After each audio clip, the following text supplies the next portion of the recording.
अस्सलाम वालेकुम नाजरीन। Doctor Ali Sajid university of Lahore ने नौजवानों में और पाकिस्तानी कौम में उम्मीद का चिराग जलाने का एक सिलसिला शुरू किया है जिसका नाम है होप फॉर लाइफ। इसमें हम सोसाइटी की चीदा चीदा शख्सियात को ऑनलाइन रजू करते हैं और उनसे गुफ्तगू करते हैं, व्यूज़ लेते हैं। ज़िंदगी में उम्मीद फैलाना एक सदका जारी है। इस सदका जारिया में मैं आज वेलकम करता हूँ हमारे बड़े मुअज़्ज़ज़ ex deputy chief of naval staff vice admiral Asif Humayun retired हमारे सामने मौजूद है। Welcome sir. अस्सलाम वालेकुम। सलामुअलैकुम डॉक्टर अली साजिद साहब, आप मेरे उस्ताद भी हैं। मुझे आपसे बात करके बड़ी खुशी हो रही है। और जो आपने इनिशिएटिव लिया है जी, गो अहेड सर। जो आपने इनिशिएटिव लिया है, मैं उसकी बड़ी कदर करता हूँ। और अल्हम्दुलिल्लाह इस तरह के इनिशिएटिव होंगे तो हमारे नौजवान ना सिर्फ बेदार होंगे बल्कि इन जो आजकल चैलेंजेस हैं उनका बखूबी जो है वो मुकाबला कर सकेंगे। और ये एक बड़ा जिसको कहते हैं कार्य खैर है और इसमें हम सबको अपना हिस्सा डालना चाहिए। देखिए जी, हमारा काम है उम्मीद फैलाना। एज ए प्रोफेसर मेरा और एज ए प्रोफेशनल हम सब की जिम्मेदारी ये है कि जनरेट हो, इनकलकेट हो, स्प्रेड हो एंड प्रोड्यूस हो। हम सब उम्मीद के मुसाफिर हैं और उम्मीद के सफ़ीर हैं, और उम्मीद के बाद हम अगली मंजिलों पे जाते हैं। अगर हम मायूसी कुफर है तो हम मायूसी को ख़त्म करने के लिए आज स्टार्ट करते हैं बाज़ाब्ता। एडमिरल हुमायूं साहब, आसिफ हुमायूं साहब कुछ अपनी ज़िंदगी का बैकग्राउंड बताएं। एक गलत फहमी नौजवानों में ये है आजकल के कि सिर्फ अमीर ख़ानदानों के, वज़ीरों के और एचसन कॉलेज के रऊसा के बेटे ही दुनिया में तरक्की करते हैं और हमारे पास सिफारिश नहीं, रिश्वत नहीं, लिहाजा हम तरक्की नहीं कर सकते। इस गलत फहमी पे आप इत्तफाक करते हैं या नहीं करते? अपनी जिंदगी के बैकग्राउंड से बताएं। मैं सिर्फ ये कहूंगा कि इंसान जब तक ये सोचता रहे कि डॉक्टर अली साजिद ने मुझे कम नंबर दे दिए या आसिफ हुमायूं ने मुझे टेढ़ी नजर से क्यों देखा, उसका कुछ नहीं बन सकता। इंसान जो कुछ है, मैं कहता हूं कि इंसान एक पेंसिल की तरह है। पेंसिल पैराबल एक बहुत मशहूर पैराबल है। इंसान एक पेंसिल की तरह है। पेंसिल के अंदर अगर अपना सिक्का कमजोर है तो लिखेगी क्या? वजह आपकी बात। आप अपने सिक्के को मजबूत करें और आप जहां जाएंगे फिर लोग कहेंगे क्या क्या बेहतरीन पेंसिल है, क्या बेहतरीन आदमी है। मैं जो है मैं सबको यही कहूंगा कि कैरेक्टर के अंदर जो आपके अंदर जो चीज है उसको ऊपर आप काम करें। और ये मैं अब आपको बताना चाहता हूं कि मेरी अपनी जिंदगी के हालात कैसे हैं। मेरे वालिद जो थे 1950 में पाकिस्तान आए हिंदुस्तान से। किस शहर से आए जी? वो आए थे वो गांव के रहने वाले थे। मुजफ्फराबाद यूपी का वेस्ट में एक शहर है मुजफ्फरनगर, वहां से आए थे, मुजफ्फरनगर से। तो जब वो आए थे तो उनके पास सूटकेस में सिर्फ दो ही चीजें थी। एक तो कुछ मेरे ख्याल से उनके पास अपना पहनने के कपड़े थे और दूसरे उनके पास एक नई डिग्री थी, MA in General History from University of Agra. He didn't have any other possession in the world. बड़ी तगो-दो के बाद उन्होंने एक हाई स्कूल में टीचर की मुलाजमत हासिल की। फिर उन्होंने मेरी वालदा से शादी कर ली। वो मेरी वालदा की फैमिली को मुजफ्फरनगर से जानते थे और इस तरह वो एक फैमिली शुरू हुई। एक 18-19 साल की खातून थी जिनकी अपनी तालीम जो थी वो सिर्फ 8वीं क्लास तक थी, लेकिन वो पढ़ने की बड़ी शौकीन थी। मेरी वालदा पढ़ने की, उनको हर वक्त जो है ना कोई रिसाला, कोई किताब वो पढ़ती रहती थी। और मेरे वालिद जो थे वो हाई स्कूल टीचर थे। MA पास उन्होंने किया हुआ था। जब मैं पैदा हुआ हूं तो मेरे वालिद हाई स्कूल टीचर थे। और मेरी पैदाइश के 1.5 साल के बाद मेरे वालिद ने फिर उनको पहली मुलाजमत एज ए लेक्चरर मिली और वो शिकारपुर चले गए और हम लोग नवाबशाह में रहते थे, मैं अपनी वालदा के साथ, और मेरी वालदा अकेली होती थी घर पे। फिर मेरे वालिद की नवाबशाह में उस वक्त कॉलेज नहीं था। आप यानी कि हम पाकिस्तान बनने की बात कर रहे हैं। पूरे इंटीरियर सिंध में मेरे ख्याल से 2 कॉलेज होते थे। एक हैदराबाद में था, एक खैरपुर में मुमताज कॉलेज था, शिकारपुर में कॉलेज भी था, छोटा कॉलेज था। फिर नवाबशाह में जब कॉलेज खुला, it was an evening college. My father got transferred back to Nawabshah and that is how the life started. हमें अल्लाह ताला ने मेरे 3 भाई और थे और मैं सबसे बड़ा था। तो जब मेरे स्कूल में जाने का वक्त आया तो जिसको हम आजकल हंसते हुए कहते हैं कि मैं टाट स्कूल का पढ़ा हुआ। अभी भी वो स्कूल मौजूद है मनवाबाद नवाबशाह में, जहाँ पे मैंने अपनी तालीम शुरू की। लेकिन अल्हम्दुलिल्लाह वालिद खुद क्योंकि पढ़ाते थे, मेरी वालदा को पढ़ने का शौक था, तो मुझे घर में एकेडमिकली और पढ़ाई के तौर पे बड़ी सपोर्ट हासिल थी। और मैं एज ए मैं मुझे याद पड़ता है कि पहली, दूसरी, तीसरी क्लास तक मैं बड़ा टिमिड और एक बैक बेंचर टाइप स्टूडेंट था, लेकिन अल्हम्दुलिल्लाह चौथी क्लास में जब मैं पहुंचा, मुझे टीचर भी अच्छे मिले, मेरे घर के अंदर से जो मेरी ग्रूमिंग हो रही थी, उन सब के इफेक्ट के बाद मेरा चौथी क्लास से मैं कहूँगा कि मेरा एकेडमिक करियर जो था वो इट स्टार्टेड शाइनिंग। फिर चौथी क्लास के बाद प्राइमरी स्कूल से जब मैं हाई स्कूल में शिफ्ट हुआ, तो नवाबशाह में उस वक्त एक बड़ा मशहूर हाई स्कूल था, district council high school, which was the result of vision of one man called HM. खोजा। एच.एम. खोजा साहब, जब मैंने ज्वाइन किया स्कूल तो एच.एम. खोजा साहब को इस स्कूल के हेडमास्टर बने हुए तकरीबन 24 साल से ज्यादा हो चुके थे, और उन्होंने एक स्टार्टअप मिडिल स्कूल से 1936 से उन्होंने इस स्कूल की हेडमास्टरी संभाली थी। और मैंने जब मैंने ज्वाइन किया 1962 में, मेरे ख्याल से मैंने ज्वाइन किया, मुझे जो याद पड़ रहा है। तो उन्होंने उस वक्त तक उस स्कूल को एक मिडिल स्कूल से उठा के एक बोर्डिंग स्कूल बना दिया था। नवाबशाह में जो बेस्ट ऑडिटोरियम था वो हमारे स्कूल का था।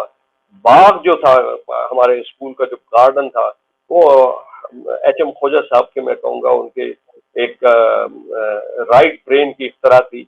और वो इतना जबरदस्त बाग था कि वहाँ पे नवाबशाह डिस्ट्रिक्ट का फ्लावर शो बहुत अरसे तक होता रहा है, और I am told again it is been revived.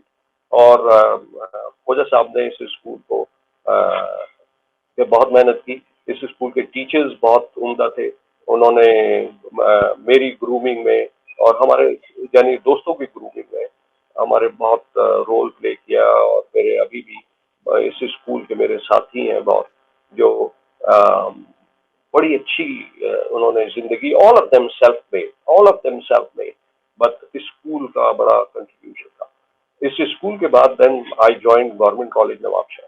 और अच्छा, स्कूल के दौरान एक बड़ी मजेदार बात ये हुई कि जब मैं 9th क्लास में पहुंचा, हमारे स्कूल उर्दू मीडियम और सिंधी मीडियम स्कूल, तो मेरे वालिद उस वक्त हैदराबाद में पीएचडी कर रहे थे, और वो वीकेंड पे घर आया करते थे। तो वो एक वीकेंड आए और उन्होंने तकरीबन हिमालय पहाड़ मेरे सर पे तोड़ दिया। कहने लगे, आसिफ, तुमने इम्तहान का जब फॉर्म भर रहा है ना 9th क्लास का, तुमने लिखना है कि आपका medium of answering your question जो है विल बी इंग्लिश। मैंने कहा, अब अब्बा जान, मैं पढ़ा मैं उर्दू में रहे हैं, हम इंग्लिश में कैसे करेंगे? मैंने कहा, नहीं, वो मैं किताबें ले आऊंगा, तुम्हें इंग्लिश तुम्हारी मैं सीधी वैसे ही मैंने रखी हुई है, आप घर में हम बहुत इंग्लिश के ऊपर मेहनत करते थे, तो तुम कर लोगे। तो आप 9th क्लास में जनाब मेरे लिए एक मुसीबत, मैं कहूँगा ट्रांसफॉर्मेशनल मुसीबत खड़ी हो। और मैंने फिर 9th का और मैट्रिक का इम्तहान इंग्लिश में दिया। मेरे नंबर जो थे, अपनी मेरे पास हमारी क्लास में बड़े टैलेंटेड बच्चे थे, और अभी भी मेरी उनसे दोस्तियां हैं। हम मिलते हैं फेसबुक पे, व्हाट्सएप पे हमारा लिंक है। तो मैं अपनी क्लास में फर्स्ट पोजीशन से, अपनी क्लास में मैं 5th पोजीशन में मैट्रिक के अंदर आ गया। लेकिन जब मैं कॉलेज गया, और कॉलेज में मैंने गवर्नमेंट कॉलेज नवाबशाह में मैंने पढ़ना शुरू किया, तो ऑल माय कंपेनियन, मेरे दोस्त जो थे, ये they were shifting from Urdu to English, but I was comfortable in English. So in college I really shined, और इंटर के इम्तहान में मेरी बोर्ड में 2nd पोजीशन आई, सिल्वर मेडल मुझे मिला। और ये सारा मैं कहूँगा इसमें जो ना ये मेरे माँ बाप का और मेरे उस्तादों का हिस्सा है। और उन्होंने मुझे 2 ही चीजें सिखाई कि मेहनत करो और आज का काम कल पर न छोड़ो। 2 चीजों से जो ना मैं ये कहूँगा कि मुझे बोर्ड के एग्जाम में सेकंड पोजीशन मिली। अब जब बोर्ड में मेरी सेकंड पोजीशन आई तो मेरे पास एक एवेन्यू ऑफ चॉइसेस थी to go into, I could have become an engineer, और एक्चुअली मेरा एनईटी इंजीनियरिंग कॉलेज में दाखिला भी हो गया और मैंने इलेक्ट्रिकल इंजीनियरिंग में दाखिला लिया, लेकिन मैंने एनईटी ज्वाइन नहीं किया। मेरी सिलेक्शन नेवी में हो गई और मैं नेवी में ऑपरेशनल ब्रांच में मैं आ गया। मैंने ऑपरेशंस ब्रांच ज्वाइन कर ली और मुझे बाद में अंदाजा हुआ कि मेरे नेवी ज्वाइन करने पे मेरे वालिद ने कितनी सुख की सांस ली। क्यों ली? क्योंकि उनको दिख रहा था कि पीछे 2 बच्चे और आ रहे हैं और वो यूनिवर्सिटी के लिए तैयार कर रहे हैं, और मेरे वालिद के पास इतनी इकोनॉमिक सकत नहीं थी कि वो 3 बच्चों को इकट्ठा यूनिवर्सिटी में से गुजार सकते। मुझे उसका अंदाजा उन्होंने कभी नहीं होने दिया, लेकिन मुझे बाद में एहसास हुआ कि मेरे वालिद के लिए ये कितनी खुशी और इत्मीनान की बात थी कि एक बेटा जो था वो 18 साल की उम्र में नेवी में चला गया और एक तरह से उनके ऊपर इकोनॉमिक बर्डन का जो ना 1/3 बिल्कुल खत्म हो गया। ये अलग बात है कि मैं इकोनॉमिक बर्डन तो नहीं, लेकिन तनख्वाह जो होती है वो तनख्वाह होती है। उसका मतलब, तनख्वाह का मतलब होता है कि वो आपके जिस्म की ख्वाहिशात पूरी कर सकती है, इससे ज्यादा कुछ नहीं होता तनख्वाह में।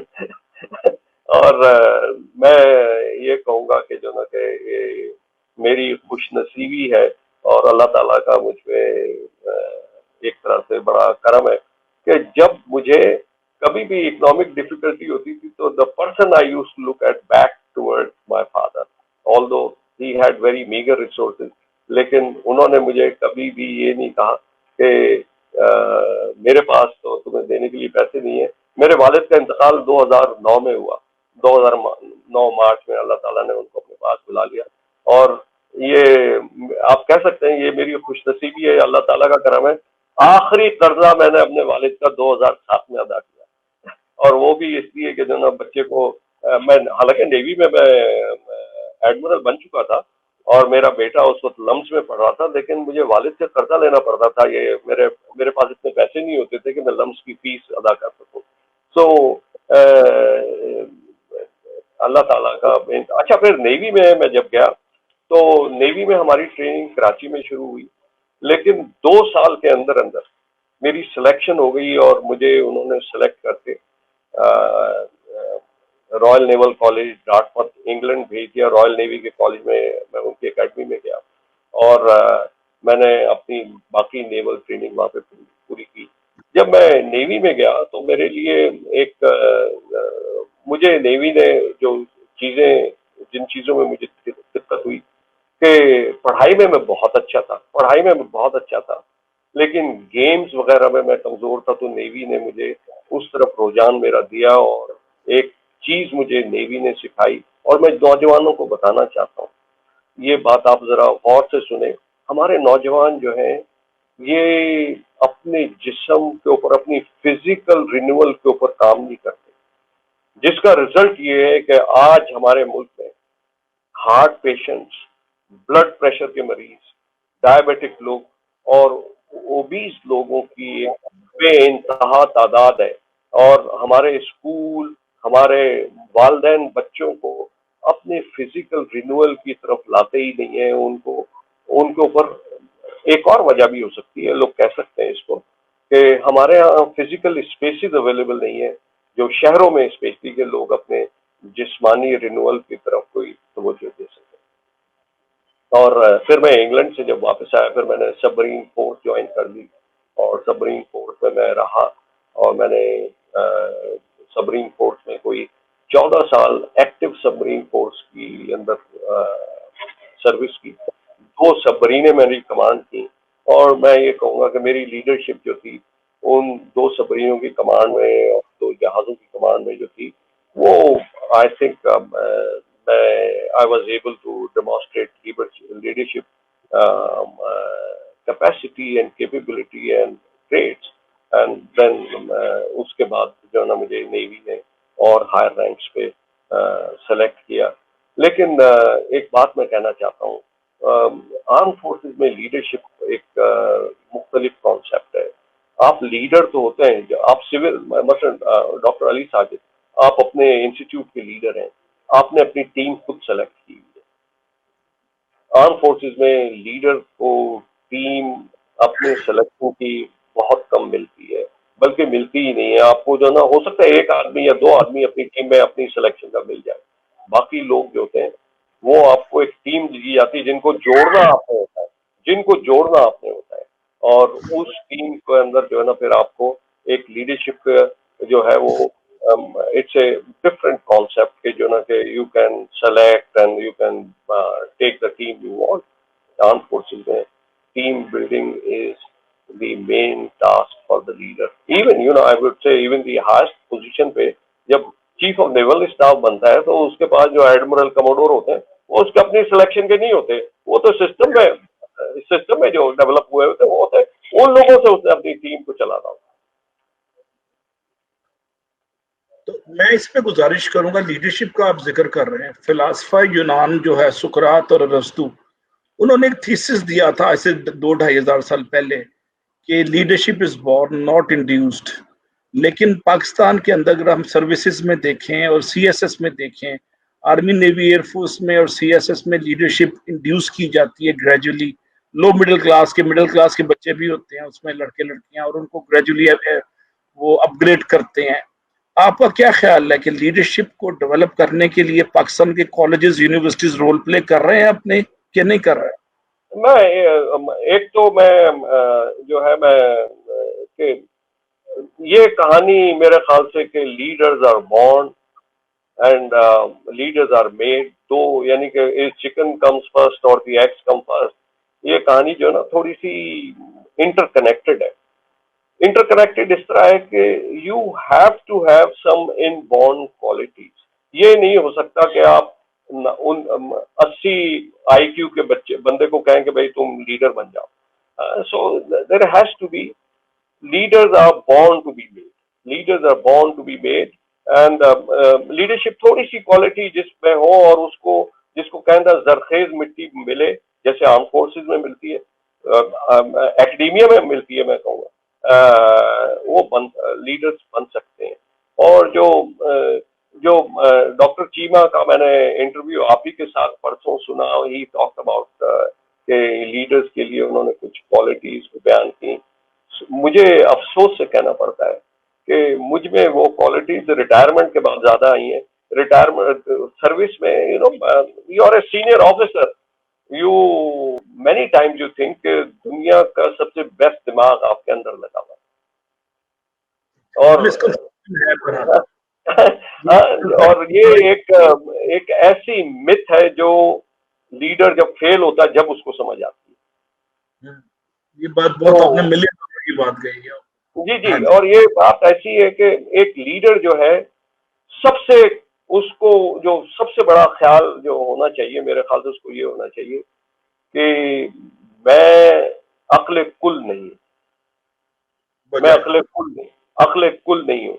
मेरे इर्द गिर्द जो मेरे सबॉर्डिनेट्स हैं इनकी ग्रोथ में मेरी लीडरशिप पहना है, इनकी ग्रोथ में मेरी लीडरशिप पहना है। वो ग्रो करेंगे तो you will grow as leader. अगर आप सोचते हैं कि उनकी ग्रोथ के बजाय आप सारा इन्वेस्टमेंट आप अपनी ग्रोथ में कर देंगे, आप ग्रो हो सकता है कर जाए, लेकिन that will be facade, that will be जो लिंकन की एक बड़ी मशहूर सेइंग है, अब्राहम लिंकन की, कि दरख्त दुनिया में बड़े बड़े होते हैं लेकिन लोगों को फायदा उनके शैडो से पहुंचता है। जो लोग जो है आराम उनके शैडो में कर सकते हैं, दरख्त की बढ़ाई भी नहीं कर सकते। बिल्कुल सही बात है। अभी लीडरशिप के मुतालिक जो मर्जिंग कॉन्सेप्ट्स का हासिल कलाम है कि leader job is to create more leaders at every tier, not at the top. ये है कॉन्सेप्ट जिसको पाकिस्तान जैसे मुल्कों में अगर अप्लाई किया जाए तो इदारे स्ट्रांग होते हैं। पाकिस्तान में इदारे क्यों स्ट्रांग नहीं होते? 2.5 करोड़ वोटों का सुराग नहीं मिल रहा था 2013 के इलेक्शन में, इसलिए कि लीडरशिप सेकंड टियर पे नहीं थी, उस पे आपके इलेक्शन कमीशन में सिर्फ टॉप पे लीडरशिप थी, बाकियों पे डेवलप नहीं की गई या करने नहीं दी गई। मेरा ख्याल है पाकिस्तान जैसे मुल्कों की तरक्की इसलिए भी रुकी हुई है, corruption is not one factor, main factor, rather leadership development का ना होना हर टियर पे, हर लेवल पे, वो एक फैक्टर है जिसकी वजह से पाकिस्तान से मुल्कों की तरक्की रुकी हुई है। कुछ कहेंगे आप? डॉक्टर साहब, आप भी चाइना गए होंगे। मैं पहली दफा मुझे चाइना जाने का इत्तेफाक 1989 में हुआ और मैं आखिरी दफा चाइना 2017 में गया। इन 28 सालों में मैंने चाइना की ट्रांसफॉर्मेशन देखी है। और जब मैं 1989 में गया, वो उनके आप समझ लें जो उनके यहाँ जो बड़ा एक इवेंट हुआ था तियाननमेन स्क्वायर का, उसके फौरन बाद में गया था। बीजिंग में साइकिलों के अलावा गाड़ियां बड़ी कम नजर आती थी सड़कों पे। निंगबो, जो अब एक दुनिया का आईटी का हब है, उस शहर में हम गए। आप यकीन नहीं करेंगे कि वो निंगबो की सड़कें जो थी उस वक्त, वो ऐसे ही था जैसे आप किसी सब्जी मंडी के थ्रू गुजर रहे 1989 में। जो चाइना का मॉडल है, जो आपने बात की कि leadership has to be developed from every level. China में क्या होता है, जब स्कूल उनके आप अंदाजा करें कि स्कूलों कहाँ कहाँ फैले हुए हैं। जब उनका टीचर जो है ना, एक अपने प्राइमरी स्कूल में, अपने मिडिल स्कूल में एक टैलेंटेड स्टूडेंट देखता है, he informs his higher ups, and if higher ups decide, they pick up this student and let him go through better institutions. And आजकल तो मुझे पता नहीं, जब मेरे ख्याल से 2012 तक जो चाइना का पॉलिट ब्यूरो था, 16 बंदों में से 12 या 13 इंजीनियर्स थे उनके पॉलिट ब्यूरो में, and they had all come from very hard life. उनके पॉलिट ब्यूरो में आज भी आप जो है चाइना लेवल के आप लीडर नहीं बन सकते unless you have served in some hard area and you have shown कि you can develop a backward area into something which is reckonable. So ये आपने जो बात की कि leaders have to be develop from each level, ये एक बड़ी इम्पोर्टेंट बात है और एक बड़ी एक ऐसी बात है। आपने स्टीफन कोवी की जो आखिरी किताब स्टीफन कोवी ने लिखा, वो एक बड़े मशहूर राइटर हैं। उन्होंने लिखा कि उनकी किताब का मौजू जो है वो ये है कि स्कूलों में से आप बच्चों के अंदर से कैसे लीडर निकालेंगे। ये किताब है, किताब का नाम मुझे भूल रहा है, but that is the last book, या that is the last book is written. कि बेसिकली जिस मुल्क में एक लीडरशिप डेवलप करने के लिए शॉर्टकट्स इस्तेमाल किए जाते हैं, वो फिर बाद में उसकी कीमत अदा करनी पड़ती है। मैं सिर्फ ये कहूंगा। और पे कर दो। जी जी। सो एक आप देख लें। और फिर डेमोक्रेटिक सेटअप जो है, unfortunately in the world, democratic setup जो है जिस मुल्कों में शॉर्टकट हुआ है लीडरशिप का, वो नजर आता है। मसलन जर्मनी में आप देखें, ये एंजेला मर्केल है, ये ग्रास रूट लीडरशिप से आई है। और आप उनकी जर्मनी की परफॉर्मेंस देखें अगेंस्ट कोविड, ये जो कोविड-19 है, as compared to all big countries of Europe, their performance is commendable. And इसी तरह आप दुनिया में जो लीडरशिप है, मसलन न्यूजीलैंड की प्राइम मिनिस्टर हैं एंजेला आर्डर्न, जो है, जो आप उनको देखें, उन्होंने विजन, अब न्यूजीलैंड में क्या विजन उन्होंने दिए, कि उन्होंने विजन ये दिए कि we will be the first corona free country in the world. उन्होंने फैसला कर लिया है कि जो ना कि हमारे पास नंबर बड़ा कम है और हम इस नंबर को रिड्यूस करके will become the zero corona country in the world. So leadership जो है वो उसका एक बड़ा इम्पोर्टेंट रोल है। और आप चाहे कुछ भी कहें, चाइना में लीडरशिप सेंट्रलाइज्ड है, नहीं है, लोगों को डेवोल्यूशन नहीं है, लेकिन चाइना में जिसमें इतने ज्यादा लोग का इंतकाल हो गया कोरोना से, I think there economy is already well on the way to mend as compared to other countries in the world. अभी आप एजुकेशन में हैं, पिछले 4-5 सालों से रिटायरमेंट के बाद बहरिया में पढ़ा भी रहे हैं सेल्फ मैनेजमेंट, और मेरा आपसे एजुकेशन के हवाले से भी अक्सर और बेशतर मुलाकातें होती रहती हैं। मैं देखता हूँ कि आप एक बड़े डेडिकेटेड सोल्जर, एजुकेशन में भी आप सीखने के प्रोसेस से रुके नहीं हैं, तो बड़ा खुशाइन पहलू है। आप डिप्टी चीफ रिटायर्ड हुए अमेरिका में, जब मैं पीएचडी कर रहा था, एक बड़ा मजेदार 1 मिनट का वाकया सुनाऊं जी। मेरी क्लास में कोई 80 साल का एक बुजुर्ग, जब 1992 की बात है, जब मेरी उम्र कोई से 30 या 28 साल होगी, तो मेरी क्लास में, पीएचडी के क्लास में जो कोर्स वर्क होता है जॉर्ज वाशिंगटन यूनिवर्सिटी में, एक बुजुर्ग बैठे बैठे सो जाते थे क्लास में। सेमेस्टर के मिड में उन्होंने कहा कि होमवर्क हम इकट्ठे करें। संडे को मैं होमवर्क करने जब उनके घर गया तो पता चला कि वो बादशाह ईरान, शाह ईरान के नेवल चीफ थे।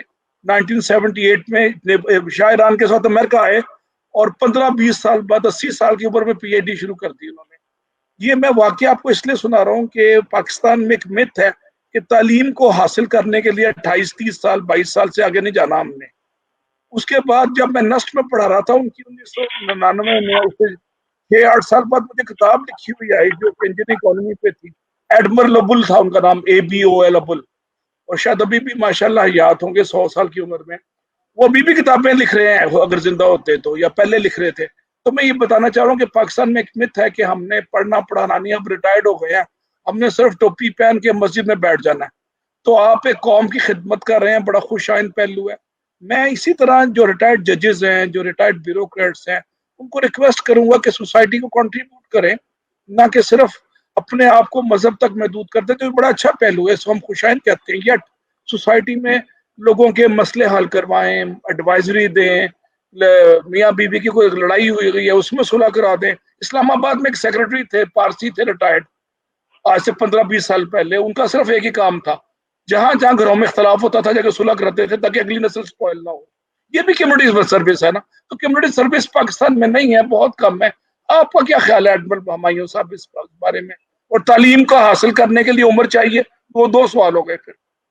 अच्छा, तो पहली बात तो ये कि तालीम को हासिल करने की तो कोई उम्र नहीं होती। मैं, आपको याद होगा, मैं 2009 में वाइस एडमिरल था और आपके पास में प्रोजेक्ट मैनेजमेंट का डिप्लोमा हासिल करने आया था।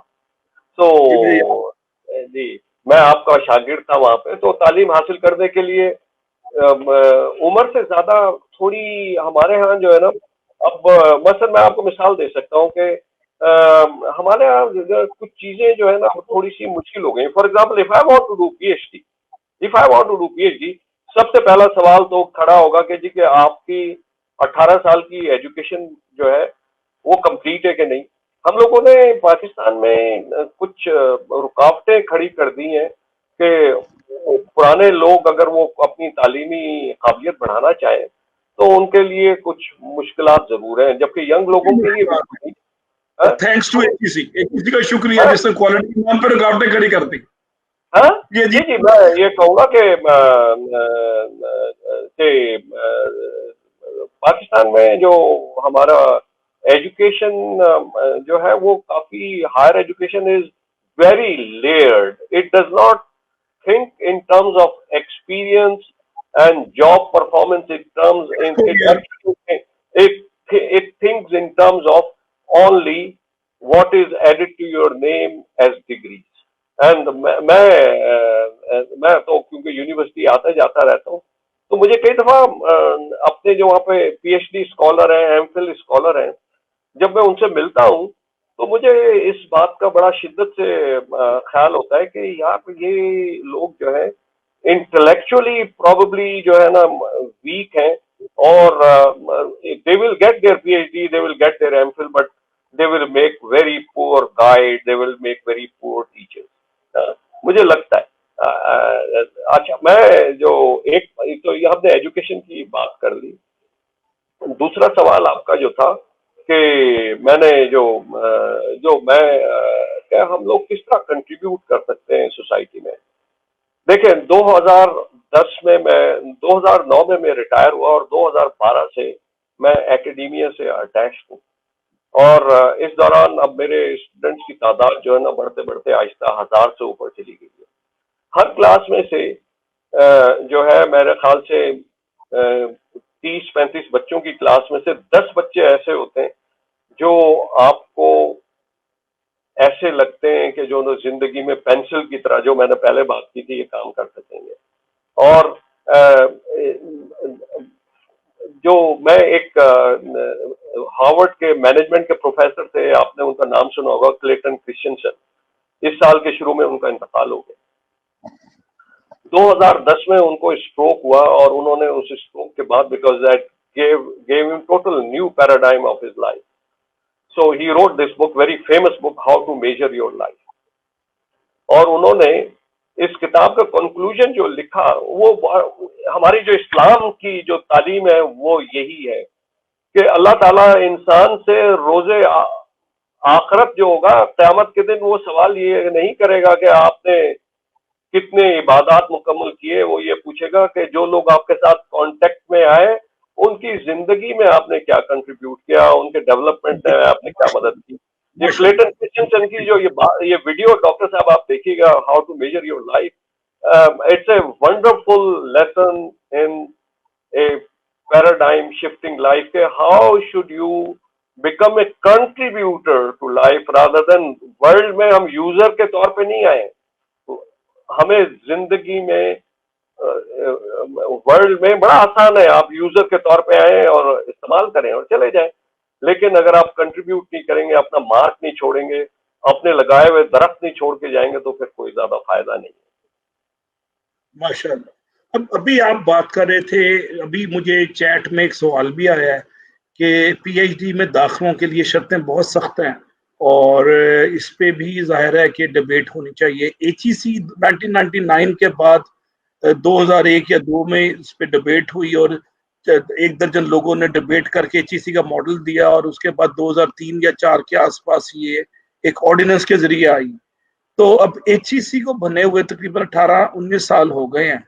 अब ये वो वक्त आ गया है कि एचईसी के पे एक सेकंड वेव ऑफ रिफॉर्म्स की बात की जाए, जिसमें क्वांटिटेटिव के बजाय qualitative contribution of HEC in terms of societal value addition है कि हम यूनिवर्सिटीज में लीडर कितने पैदा कर रहे हैं बजाय पीएचडी पैदा करने के। यूनिवर्सिटी के टीचर्स ने सोसाइटी में क्या कंट्रीब्यूट किया। मैं यूनिवर्सिटी का प्रोफेसर हूँ और ये मेरा कंट्रीब्यूशन जो छुट्टियों में है, आप जैसे मेहरबानों के तवज्जो से उम्मीद फैलाना, ये सोसाइटी का कंट्रीब्यूशन है। इससे मुझे कोई तमगा नहीं मिलना, इससे मुझे कोई पैसे नहीं मिलने, लेकिन ये सोसाइटी की कंट्रीब्यूशन है। वेस्ट में टीचर की इवैल्यूएशन सिर्फ क्लास इवैल्यूएशन नहीं होती, सोसाइटी में कंट्रीब्यूशन होती है। ये एज ए मुसलमान मेरे लिए, आपके लिए तोशा आखिरत है। अब इस तोशा आखिरत के साथ हम ये देखते हैं कि एचईसी अपना रियल रोल कैसे प्ले करेगी, जिसका मैंने नाम लिया second wave of reforms, that is qualitative reforms. मसलन कस्टमर सर्विस है, मसलन ब्यूरोक्रेसी का जो टीएस कम करना है यूनिवर्सिटी में, टीचर्स की परफॉर्मेंस असेसमेंट का रवायती क्राइटेरिया को खत्म करके या उसको चेंज करके, उसको अमेंड करके सोसाइटल वैल्यूडेशन भी उसमें लाई जाए। ये वो चीजें हैं जो मिसिंग है अभी तक एचईसी में। आप कुछ कहना चाहेंगे इस पे सर? मैं इसमें जो बात करना चाहूंगा, मेरी एक दफा मेरा बेटा जॉर्जिया टेक में पीएचडी कर रहा था, तो मैंने उससे क्या पूछा, आप सवाल सुनेंगे तो आप कहेंगे कि this is the typical question which is asked in our university. कि मैंने उससे पूछा, भाई तुम्हारा जो एडवाइजर है, हाउ मेनी कॉन्टेक्ट आवर्स या how many hours does he teach in university every semester, उसका क्या वर्कलोड है, उसका टीचिंग लोड क्या है। तो वो मेरा बेटा सोच में पड़ गया, कहने लगा अब्बू जिम जो है वो साल में बड़ी मुश्किल से एक क्लास लेता है साल में, यानी कि क्रेडिट आवर्स की बड़ी मुश्किल। तो मैंने कहा फिर वो करता क्या है? कहता वो इनका सबसे बड़ा काम जो है वो ये है कि how much they can obtain research grants and contribute to the university's development. तो मैं ये कहूंगा कि पाकिस्तान में टीचर्स बड़े टैलेंटेड हैं। मैं ये नहीं कहूंगा कि टैलेंटेड नहीं है। मेरे अपनी यूनिवर्सिटी में लोग हैं जिनकी लिखी हुई किताबें जो है 10-10, 15-15 यूनिवर्सिटीज में टेक्स्ट बुक के तौर पर इस्तेमाल हो रही है। हमारे यहाँ सोसाइटी जो है वो एजुकेशन को एक मैं ये कहूँगा एक लग्जरी समझती है। जब तक आपकी सोसाइटी में कंट्रीब्यूटर्स और टीचर्स आपस में मिलेंगे नहीं, ये यूनिवर्सिटी एजुकेशन को उठाना एचईसी और यूनिवर्सिटीज के बस की बात नहीं है। मैं आपको कराची की मिसाल दे सकता हूँ कि आईबीए के अंदर आप नया आईबीए आप जाके देखें, आईबीए को नया बनाने में अमन फाउंडेशन का, फौजी फर्टिलाइजर का, इन बड़ी फाउंडेशंस का हाथ है।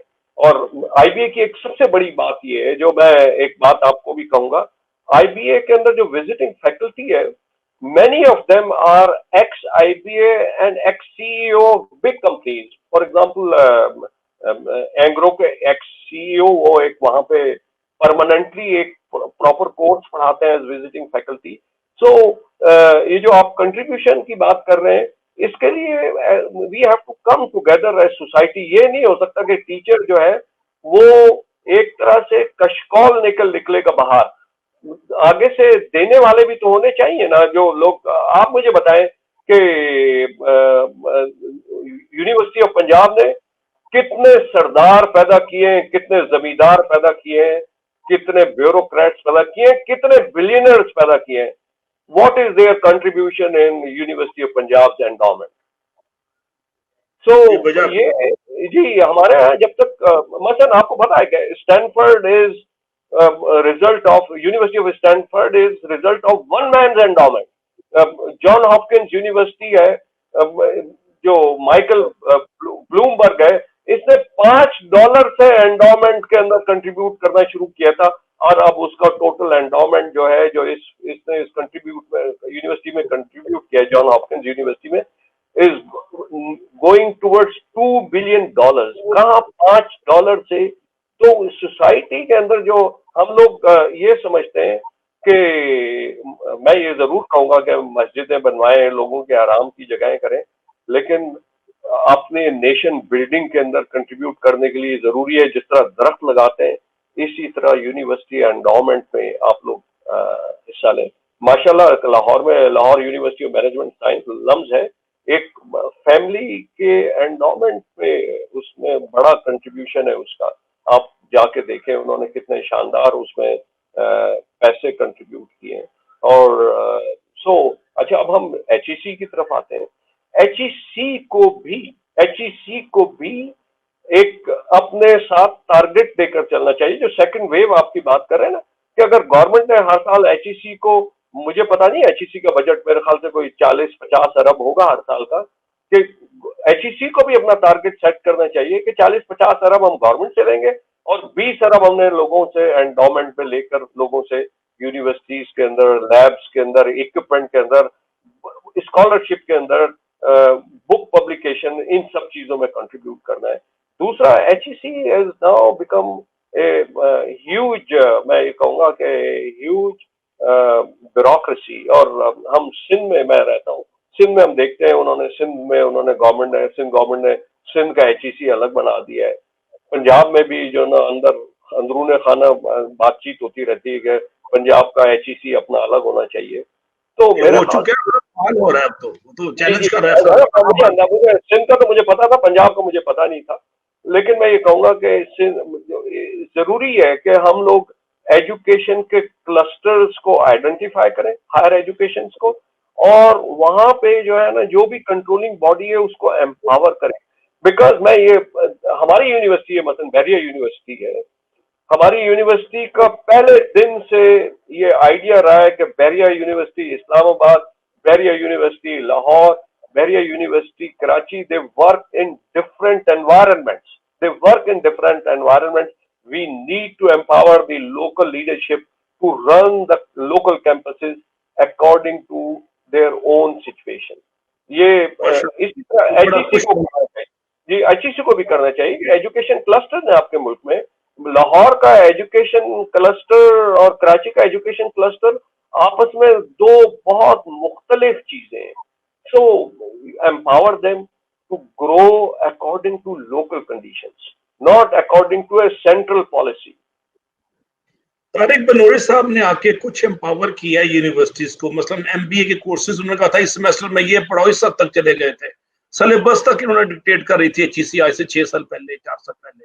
अब एचईसी ने लोकल यूनिवर्सिटीज को एम्पावर किया, तारिक बिनूरी जो नए इनके चीफ आए हैं उनकी लीडरशिप में, येट एक detail consultative stakeholder dialogue overdue है। उस डायलॉग में मिनट्स आए, उस पर डिबेट हो, और करते करते करते 1 साल के बाद एचईसी का नया विजन फॉर 2040 के लिए आना चाहिए।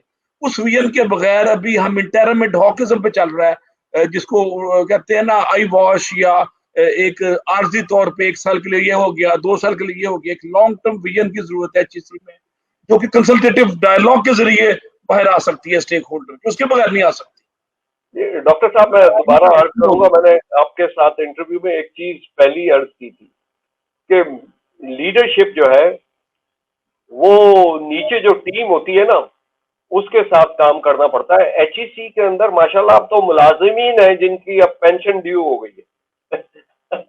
तो जी, वो जो स्टेक होल्डर्स हैं एचईसी के अपने लोअर लेवल पे, दे दे एक्चुअली फियर कि ऐसा डेवोल्यूशन हो गया तो हमारी पावर भी कम हो जाएगी और हमारी न्यूसेंस वैल्यू भी कम हो जाएगी। सो जो ऊपर का लीडर है, तारिक बिनौरी साहब हो, कल कोई और आ जाता है, सब लोग ये बहुत वेल मीनिंग लोग आए हैं। मैं ये नहीं कहूंगा, they had a vision and they tried to convert HEC to that vision, but their obstacles within HEC were higher than obstacles outside. ये मैं एक ये कहूंगा, मसलन तारिक बिनौरी साहब ने पिछले हफ्ते जब ये कॉन्फ्रेंस की है कि यूनिवर्सिटीज अपना अपना फाइनल एग्जाम लेने का तरीका पेश करें, तो इससे ज्यादा एम्पावरमेंट क्या हो सकती है। अगर आपका स्टूडेंट आपके जो प्रोडक्ट है वो मार्केट में जाता है and he does not create impression, that means your final examination system of that university was not up to the mark. That is, लोग ये तो नहीं कहेंगे कि जी एचईसी ने इनको पास करके भेज दिया, वो तो यही कहेंगे कि सर ये बैरियर यूनिवर्सिटी का प्रोडक्ट है या ये जैबिस्ट का प्रोडक्ट है। सो यूनिवर्सिटीज को अपनी रेपुटेशन का खुद भी बहुत ख्याल है, मैं ये कहूँगा। इसी पे मैं आगे सप्लीमेंट्री मेरे ज़हन में एक आइडिया या सजेशन आ रहा है कि पाकिस्तान के अंदर सर्विसेज और सीएसएस के अलावा जहां ट्रेनिंग में लीडरशिप स्किल इम्पार्ट किए जाते हैं और लाइफ स्किल्स भी दिए जाते हैं, सॉफ्ट स्किल्स भी दिए जाते हैं टू सम एक्सटेंट, हमारी यूनिवर्सिटियां नाकाम है अभी तक सॉफ्ट स्किल्स में, लीडरशिप स्किल्स में और लाइफ स्किल्स में। और आखिरी है इससे मिलते जुलते मोटिवेशनल एस्पेक्ट लाइफ में क्या है, आपकी problem solving and decision making क्या है, क्रिटिकल थिंकिंग क्या है, आपने आउट ऑफ बॉक्स थिंकिंग कैसे लेके आनी है। ये रवायती सिक्का बंद अप्रोच के इंजीनियर या डॉक्टर पैदा कर रहे हैं या सोशल साइंटिस्ट पैदा कर रहे हैं, प्रॉब्लम सॉल्वर पैदा नहीं कर रहे जो प्रोएक्टिवली मसाइल का इदराक करके उसका हल के लिए कोई सोल्यूशन दें। तो हमारे पास जो एक कॉम्प्रिहेंसिव बैलेंस्ड अप्रोच जो आती है एक मैनेजर की, which ultimately converted to the leader, वो हमारी यूनिवर्सिटियां मेजोरिटी नहीं दे रही। अभी मैंने अपनी यूनिवर्सिटी में एम्प्लॉयबिलिटी स्किल का एक नया कोर्स शुरू किया है जो लोग पाकिस्तान में पहली दफा हुआ है। अब एम्प्लॉयबिलिटी स्किल में उनको हम बता रहे हैं कि बाहर जाके आपने दफ्तर में अपना टाइम कैसे मैनेज करना है, अपनी सेल्फ को कैसे मैनेज करना है, आपका कम्युनिकेशन स्किल क्या होंगे, आपका इंट्रिंसिक मोटिवेशन जब गिरता है तो कैसे उठाना है, बॉस के सामने आपने दफ्तर का ओवरऑल इश्यूज को कैसे प्रोजेक्ट करना है, वगैरह वगैरह। ये वो 10-12 टॉपिक हैं जो हमारी यूनिवर्सिटीज नहीं देती। नतीजा क्या होता है कि वो 4.0 जीपीए के बाद उसमें ड्रेस मैनर्स एटिकेट्स तक नहीं होते उसके पास, बच्चे या बच्ची के पास। तो ये एक तशना पहलू हमारी यूनिवर्सिटियों बरल है, आप मानेंगे इस बात को। अब मैं थोड़ा सा आपसे इस सिलसिले में आपकी ये नॉलेज में एक चीज लेकर आना चाहता हूँ। बैरियर यूनिवर्सिटी में मैं 2013 से पढ़ा रहा था और मैं लीडरशिप पढ़ाता था, मैं ऑर्गेनाइजेशनल बिहेवियर पढ़ाता था। 2015 में हम लोगों ने एक फैसला किया कि हमारे जो ग्रेजुएट्स हैं इनको जब हम वर्क प्लेस में जब ये पहुंचते हैं, they are lost, and we brought in at each semester a programme which we called student grooming programme, SGP हमने शुरू किया।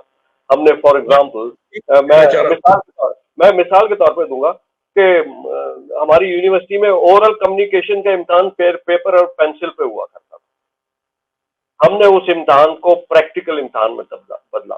मैं आपको फिर आईटी स्किल्स का जो था वो भी एक ऐसे ही आई वॉश टाइप था। आईटी स्किल्स को जो ना फिर हमने चेक करने की बात की।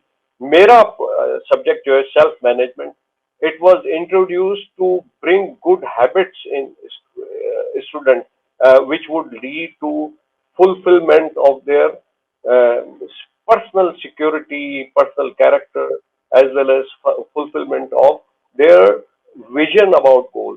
जो हमारे यहाँ जो एक चीज मैंने देखी है, बहुत सारे स्टूडेंट जो है they come enter the university life with materialistic aims, with materialistic aims कि मैं जब यूनिवर्सिटी से निकलूंगा 10 साल के अंदर जो है ना, मैंने जैसे एक आपने चीमा साहब के इंटरव्यू में बात की थी, मेरे पास अंदर मैं नीचे एक मिनिमम होंडा सिविक में बैठा हुआ होऊंगा, मेरा एक 500 गज के ऊपर घर होगा जिसमें बीवी बच्चे खुशी हंस खुशी से खेल रहे होंगे, इतने मेरे नौकर होंगे। We come with that kind of vision. Commercial जी, अल्टीमेटली लाइफ में जैसे मैंने तो आपसे बहुत सीखा है, मैंने आपको देखा है कि आप हर वक्त जो ना हमातन आपकी मेहनत ये होती है कि where is the next opportunity of contribution. मैंने आपको ये देखा है, मसलन आपने यूईटी लाहौर में मैनेजमेंट स्कूल बनाया, नस्ब में आपने काम किया, अब आप यूनिवर्सिटी ऑफ लाहौर में आपने Lahore school of professional studies establish किया। साइकोलॉजी पे जो आपका सब्जेक्ट नहीं है आपने बहुत काम किया है। इंडस्ट्रियल साइकोलॉजी जो है जो आपके वो है आपके करीब तक, उस पर आपने बहुत काम किया। सो हर यूनिवर्सिटी को बिल्कुल आप सही कह रहे हैं, एम्प्लॉयबिलिटी स्किल्स के ऊपर काम करनी चाहिए, और बैरिया यूनिवर्सिटी ने बहुत काम किया है इसके ऊपर, और हमने 2015 में काम किया था और हमें बड़े अच्छे रिजल्ट मिले हैं। अब जब मेरे स्टूडेंट्स आते हैं, आप यकीन नहीं करेंगे, जो सेल्फ मैनेजमेंट के कोर्स के बाद बहुत सारे स्टूडेंट्स मेरे जो है ना, they write that this course has changed my thinking about life. There are students who have written that this course has saved me as a person. So they enter my course with the idea of overthinking कि हमारे साथ पता नहीं क्या होगा, एक negative approach के साथ वो enter करते हैं। And I don't want to tell them कि जो ना कि optimism के साथ आप जाएं जिंदगी में, मैं उनको कहता हूँ आप realism के साथ जाएं। रियल और पॉजिटिव अप्रोच जो है लाइफ की, it does not say that you should be just optimistic. It says that you build yourself to face reality. That is the positive approach. Happiness आपको इस चीज से नहीं आएगी कि आप एक हैप्पी माशरे में जिंदगी गुजार रहे हैं। हैप्पीनेस आपको आएगी जब आपके अंदर का सिक्का, आपके कैरेक्टर जो है वो हैप्पी होगा। if you are not at balance, if you are not at peace with yourself, you can never be happy. And जिंदगी में फॉर एग्जाम्पल आप ये बड़ा आसान होता है विजन लिखना कि जो ना मैं एक सीईओ बनना चाहता हूँ एक सेल्फ मेड कंपनी का। मेरे ख्याल से ये विजन थोड़ा सा ट्विकिंग चाहता है, थोड़ा सा एक फाइन ट्यूनिंग चाहता है कि I want to contribute to this society by building a company which will enrich people's life. यानी कि वही विजन है बट उसके अंदर आपने नए लफ्ज डाल के अपना गोल जो है ना वो आपने दूसरा सेट कर दिया है। बिकॉज मैं जिंदगी में मैंने नेवी में बहुत लोगों के साथ मैंने काम किया है। एक दफा मैंने एक कंपनी के साथ किया, वो company was delivering a software to our navy and that company had not fulfilled its contractual obligation. ठीक है, मैंने उस कंपनी में जो आदमी हमसे कांटेक्ट कर रहा था, मैंने कहा I want to talk to your CEO. तो वो कहने लगा सर सीईओ साहब तो 2 महीने के लिए साउथ अफ्रीका में छुट्टी गुजारने के लिए गए हुए और उन्होंने मना किया हुआ है कि आपने फोन नहीं करवाया। एक तरफ एक फेलिंग कंपनी है और दूसरी तरफ लीडरशिप है who wants to live off the cream. और अनफॉर्चुनेटली जो इस कोरोना के दरमियान में भी और इन सब चीजों के दरमियान में भी आई सी कि हम में जो आपने एक बात की कंट्रीब्यूशन का मादा सोसाइटी में कम हो गया और हम यूजर ज्यादा बनते जा रहे हैं। यूजर आखिरी 1 मिनट रह गया अजमल साहब, आखिरी 1 मिनट रह गया है। आप कोई नौजवानों को पैगाम मेहनत के अलावा देना चाहते हैं? मेहनत का तो हर कोई कहता है, आखिरी 1 मिनट है हमारे पास। जी, मैं ये कहूंगा नौजवानों को मैं नौजवानों को 5 चीजें कहना चाहूंगा। एक तो बी रिस्पॉन्सिबल फॉर योरसेल्फ। आपको सिफारिश की जरूरत जब पड़ेगी जब आप अपनी रिस्पॉन्सिबिलिटी खुद नहीं लेंगे। दूसरा आपको एक स्किल है लाइफ में, वो है रिजिलियंस, कि फेलियर के बाद आपने, सेटबैक के बाद आपने कैसे उठना है। माशाल्लाह। तीसरा तीसरा जो है वो 3 पी है आपकी जिंदगी के, और वो आपने डेली करने हैं। प्लानिंग, प्रिपरेशन और प्रिवेंशन, ये 3 चीजें आप रोजाना का अपनी जिंदगी का हिस्सा बनाएं। 10 सेकंड रह गए हैं जी। एडमिरल साहब आसिफ हमायूं साहब, deputy chief of naval staff Pakistan navy के, हमारे लिए बड़ा खुशाइन था आपका आना। आपने बड़े अच्छे पैगाम दिए। मैं शेर पे खत्म कर रहा हूँ नौजवानों के लिए कि समझता है तू राज है जिंदगी, समझता है तू राज है जिंदगी, फकत ज़ौक़े परवाज है जिंदगी। तो जिंदगी ऊंची परवाज की ख्वाहिश का नाम है। Thank you very much sir, God bless you, Pakistan जिंदाबाद। Thank you, sir. Thank you very much. Welcome again. No.